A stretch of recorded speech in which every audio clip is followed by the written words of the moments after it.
जय हिंद साथियों, मैं पूजा चौहान ट्रिकी एकेडमी में आपका स्वागत करती हूँ। कैसे हैं आप सब लोग? मेरे हिसाब से काफ़ी अच्छे होंगे और तैयारी में लगे होंगे अपनी एमबी पुलिस की। ठीक है, और तैयारी भी कैसी? अच्छी वाली, क्योंकि आप जुड़े हैं किसके साथ में? ट्रिकी एकेडमी के साथ में।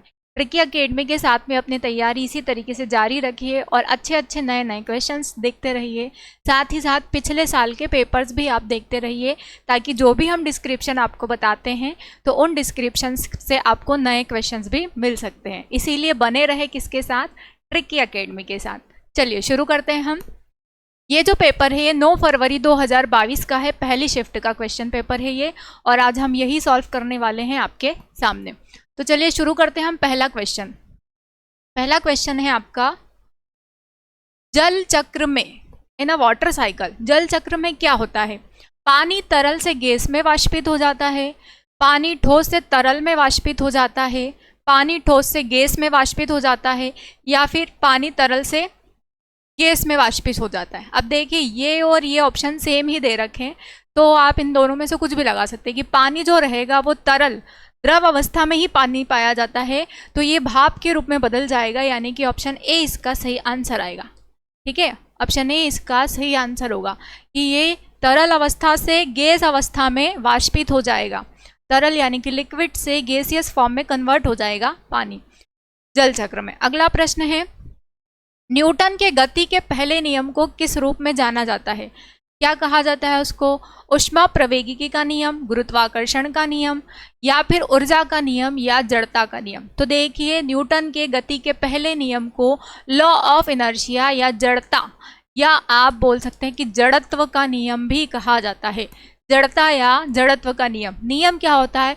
यदि कोई वस्तु विराम अवस्था में है तो वह विराम अवस्था में ही रहती है। इसको क्या कहा जाता है? इसको जड़ता या जड़त्व का नियम कहा जाता है, जो कि न्यूटन के गति का पहला नियम कहलाता है। ठीक है, तो ऑप्शन ए इसका सही आंसर होगा। अगला प्रश्न है, निम्नलिखित में से कौन कहता है कि ग्रह सूर्य के चारों ओर अंडाकार कक्षाओं में चक्कर लगाते हैं? ठीक है, जिसमें सूर्य एक फोकस पर होता है। तो ये किसने बताया है? ग्रहों और ग्रहों से संबंधित जितने भी नियम थे वो किसके द्वारा दिए गए हैं? वो दिए गए हैं केपलर के द्वारा। ठीक है, ऑप्शन ए इसका सही आंसर होगा। न्यूटन ने गति के नियम दिए हैं, आर्किमिडीज ने उत्प्लावन के नियम दिए हैं, और सापेक्षता का सिद्धांत भी किससे रिलेटेड है? अलग किसी वैज्ञानिक से रिलेटेड है। तो केपलर ने क्या दिया है? ग्रहों के नियम दिए। ऑप्शन ए इसका सही आंसर होगा। अगला प्रश्न है, निम्नलिखित प्रश्न में दो कथन है, एक अभिकथन है और दूसरा उसका कारण है। अभिकथन में दे रखा है कि मूंगा, जो पिछले क्वेश्चन में पूछा गया था कि मूंगा क्या होता है? मूंगा एक जलीय जीव होता है, बहुत छोटा सा होता है, माइक्रो होता है, ऐसी लेयर बना लेता है, एक के ऊपर एक के ऊपर एक ऐसी लेयर बना लेता है। तो मूंगा जेली मछली और समुद्री एनिमोन फाइला को एलेट्रेट्स से संबंधित है। कारण है इसका, इनके शरीर की 2 परतों वाली दीवार होती है, जिसे पाचन में लेता है। ठीक है, तो ऑप्शन ए तो इसका सही है, लेकिन आर कैसा है? इसका गलत है।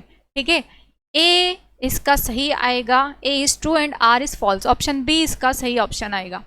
सही आंसर क्या आएगा? Option B. अगला प्रश्न देखते हैं, चिपको आंदोलन किस वर्ष शुरू हुआ था? चिपको आंदोलन 1831, 1832, 1731 या 1732। तो देखिए, चिपको आंदोलन की शुरुआत कब हुई थी? शुरुआत हुई थी 1730 में, राजस्थान के खेजड़ी नामक स्थान पर अमृता देवी विश्नोई ने इसकी शुरुआत की थी। क्या किया था? वृक्षों की कटाई की जा रही थी, तो वो चाहती थी कि वृक्षों की ज़्यादा कटाई ना हो, क्योंकि वृक्ष जो है वो वर्षा के लिए अच्छे जिम्मेदार होते हैं, हमारे पर्यावरण के लिए अच्छे होते हैं। तो अमृता देवी विश्नोई ने वृक्षों से चिपक कर ये आंदोलन की शुरुआत की थी। कब की थी? 1730 में की थी, दिसंबर में की थी, तो इसको माना जाता है 1731। ऑप्शन सी इसका सही आंसर आएगा। अगला प्रश्न है, निम्नलिखित प्रश्न में दो कथन है, एक अभिकथन है और दूसरा उसका कारण है। अभिकथन में दे रखा है कि ठोस अपशिष्ट प्रबंधन में व्यक्तिगत भागीदारी के लिए स्वयं को पंजीकृत करें, और आर दे रखा है, मतलब कारण दे रखा है इसका, एक गैर जिम्मेदार नागरिक होने के नाते मैं अपनी गतिविधियों को प्रतिबंधित करने का प्रयास करूंगा जो गैर बायोडिग्रेडेबल कचरे का उत्पादन कर सके। तो इसका भी ऑप्शन ए तो सही है, लेकिन आर कैसा है? इसका गलत है। तो इसमें ऑप्शन सी इसका सही आंसर होगा। नेक्स्ट है फर्न। फर्न को हिंदी में कहा जाता है पूर्णांग। ठीक है, पूर्णांग में या फर्न में पाया जाने वाला बीजाणु होता है, कैसा होता है? सॉरी होता है, स्पोरेंगिया होता है, तालपत्र होता है, या बीजाणु पर्ण होता है? तो कैसा होता है वो? स्पोरेंगिया होता है, स्पोरेंगिया। एक कोशिका होती है स्पोरेंगिया नाम की, और इन्हीं कोशिकाओं से निर्माण हो जाता है किसका? बीजाणु का। अगला प्रश्न देखते हैं हम। पीईटी का संक्षिप्त रूप, पीईटी शॉर्ट फॉर्म दे रखा है आपको, उसका डिस्क्राइब वाला फॉर्म देखना है। ठीक है, क्या होता है? पॉलीएस्टर होता है, गलत है। पॉलीएस्टर टेरिलीन होता है, ये भी गलत है। पॉलीएथिलीन टेरेफ्थलेट होता है, तो देखिए ये सही है। वैसे इसका प्रयोग कहाँ किया जाता है? खाद्य पदार्थों को जिस भी पैकिंग में डाला जाता है वो पैकिंग किसकी बनी होती है? पॉलीएथिलीन टेरेफ्थलेट की।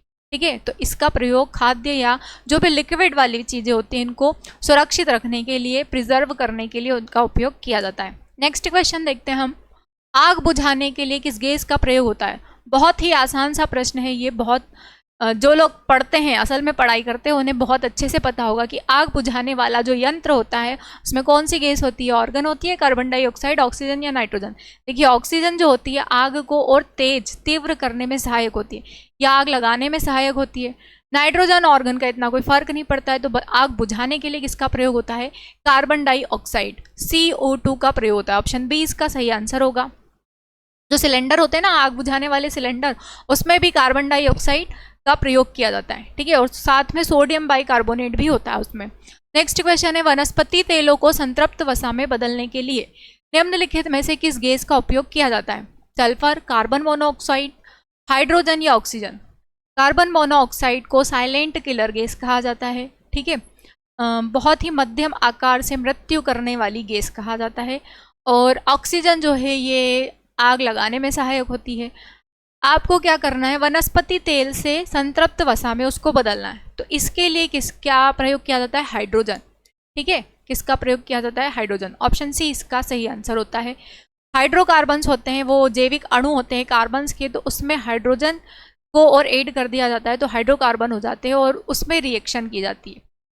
अगला प्रश्न है, क्लोरोफिल युक्त हरे प्लास्टिड को क्या कहा जाता है? अब क्लोरोफिल है और हरे प्लास्टिड है तो क्या कहेंगे? उसको क्लोरोप्लास्ट कहेंगे। ऑप्शन बी इसका सही आंसर है। क्लोरोप्लास्ट जो होते हैं प्रकाश संश्लेषण की क्रिया में सहायक होते हैं। प्रकाश संश्लेषण की क्रिया किस में होती है? प्लांट्स में होती है। प्रकाश संश्लेषण की क्रिया क्यों होती है? तो पादपों द्वारा भोजन बनाने के लिए ज़रूरी होता है कार्बन डाइऑक्साइड और साथ में क्लोरोप्लास्ट। बिना इनके कभी भी पौधों में भोजन नहीं बन पाता है। सूर्य का प्रकाश भी मायने रखता है, लेकिन बारिश के सीज़न में हो सकता है कभी सूर्य ना निकले तो भी ये प्रक्रिया चलती रहती है। और इसके लिए सबसे जिम्मेदार कौन है? तो कार्बन डाइऑक्साइड और साथ में क्या है? तो क्लोरोप्लास्ट है। ठीक है, यही है जिसके कारण पादपों में भोजन बन जाता है और वो संचित रहता है जड़ों में। ठीक है, भोजन परिसंचरित होता है या परिवहन होता है किसके द्वारा? तो फ्लोयम नाम के ऊतक द्वारा ये संचरित या परिवहन इसका होता रहता है। लेकिन अगर आपसे पूछा जाता है कि जल और खनिज लवण का परिवहन या परिसंचरण किसके माध्यम से होता है? तो वो होता है जाइलम के द्वारा। ठीक है, अगला प्रश्न देखते हैं हम।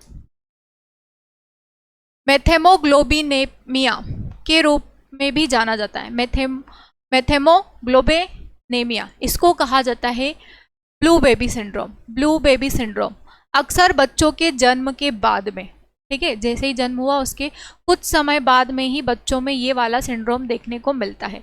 ब्लू बेबी सिंड्रोम में क्या होता है? ऑक्सीजन जो होता है, ऑक्सीजन ठीक तरीके से बच्चे के शरीर में परिसंचरित नहीं हो पाती है, जिसके कारण उसका हार्ट जो है वो ठीक तरीके से काम नहीं कर पाता है और बच्चे का जो शरीर का रंग है वो नीला पड़ जाता है। और इसको क्या कहा जाता है? इसको साइनोसिस भी कहा जाता है। साथ में इसको फोसियोला भी कहा जाता है, फोसियोला। ठीक है, तो ब्लू बेबी सिंड्रोम जिसका एक नाम है मेथेमोग्लोबिनेमिया और दूसरा नाम है साइनोसिस और तीसरा नाम है पोलियो, क्या कहा था अभी बताया था, ओफियोला। ठीक है, अगला प्रश्न है, निम्नलिखित में से कौन सा तत्व इसके प्रतीक के साथ गलत सुमेलित है? सॉरी, ओफियोला नहीं, फोजियोला।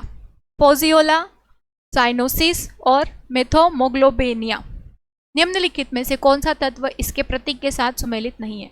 सेलेनियम, सेलेनियम को एसी से डिनोट करते हैं। सोना, एजी, सोने को लेटिन भाषा में ओरम कहा जाता है, तो ओरम के लिए सिंबल क्या होता है, एयू। तो यही गलत है, ऑप्शन बी इसका सही आंसर आएगा, एयू। ठीक है, एजी जो सिंबल होता है वो सिल्वर का होता है, अर्जेंटीना। ठीक है, अगला प्रश्न देखते हैं हम। स्वच्छ भारत मिशन कब शुरू किया गया था? स्वच्छ भारत मिशन अक्टूबर 2014, जनवरी 2014, अगस्त 2014 या फिर अप्रैल 2014। तो देखिए, स्वच्छ भारत मिशन की शुरुआत की गई थी 2 अक्टूबर 2014 को। ठीक है, 2 अक्टूबर 2014 को, ऑप्शन ए इसका सही आंसर है। और भारत का सबसे या मध्य प्रदेश का सबसे जो स्वच्छ शहर बताया गया था वो इंदौर को बताया गया था। अगला प्रश्न देखते हैं हम। रेबीज नामक रोग किस जानवर के काटने से होता है? रेबीज नामक रोग किस जानवर के काटने से होता है? कुत्ता, गाय, भैंस या घोड़ा? ज़्यादातर जो रेबीज होता है वो किसके काटने पर होता है? कुत्ते के काटने पर। और इसके रोकथाम के उपाय है कि रेबीज का टीका लगवाएं। क्या लक्षण होते हैं इसके रेबीज के? तो जिस तरीके से कुत्ता हरकतें करता है बिल्कुल वैसे ही इंसान भी हरकतें करेगा। जैसे कि उसे, कुत्ते को पानी से डर लगता है तो इंसान को भी पानी से डर लगने लगेगा, और इसको कहा जाता है हाइड्रोफोबिया। ठीक है, रेबीज जो है एक वायरस जनित रोग होता है, विषाणु जनित रोग होता है, वायरल डिसीज होती है ये। तो इसके द्वारा जो तंत्र प्रभावित होता है वही कौन सा? तंत्रिका तंत्र। ठीक है, सेंट्रल नर्वस सिस्टम, केंद्रीय तंत्रिका तंत्र, या आप डायरेक्ट ऐसे भी बोल सकते हैं कि तंत्रिका तंत्र इससे प्रभावित होता है, नर्वस सिस्टम इससे प्रभावित होता है। रेबीज से प्रभावित होने वाला अंग कौन सा है? तंत्रिका तंत्र है। यह एक विषाणु जनित रोग है और कुत्ते या भेड़ के काटने से या बकरी वगैरह के काटने से भी हो सकता है, पर जो ज़्यादा संभावना होती है वो कुत्ते और भेड़ से होती है। ठीक है, इसके रोकथाम के उपाय कोई नहीं है, बस टीका लगवाना पड़ता है, इंजेक्शन लगवाने पड़ते हैं। टीके का मतलब है कि इंजेक्शन या वैक्सीनेशन, तो यही इसके रोकथाम के उपाय हैं।